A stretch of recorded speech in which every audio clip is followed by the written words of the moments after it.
আসসালামু আলাইকুম। দেখতে পাচ্ছেন এখানে একটি বিড়াল। তো যখনই আমরা বাসা থেকে বের হয়ে দেখা যায় আমাদের বিড়ালগুলো আমাদের আশেপাশে থাকে। আর যদি রাস্তা দেখা হয়ে যায় তাহলে তো তারা আর কি আমাদের পিছু, পিছু যেতে থাকে আর কি। তো এবারও তাই হয়েছে। এই তো দেখতে পাচ্ছেন ২ টি বিড়াল। তো একটি বাসায় থাকে, একটি বাসায় থাকে না। এই যে হচ্ছে বাঘা।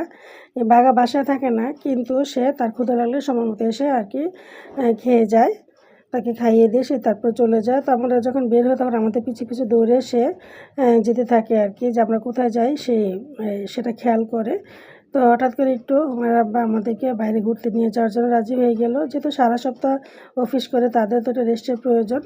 তো যাক বের হয়ে আমরা একটু এলাকার একটু বাইরেই চলে গেলাম। অল্প কিছু সময়ের জন্য একটু হাঁটাহাঁটি করে তারপরে একটি স্টলে বসে যাই খাওয়ার জন্য। তো পিছন থেকে একটি কুকুরের ভিডিও আবার হুমায়রা করে নিয়েছে। একটা কুকুর দাঁড়িয়ে আছে এখানে।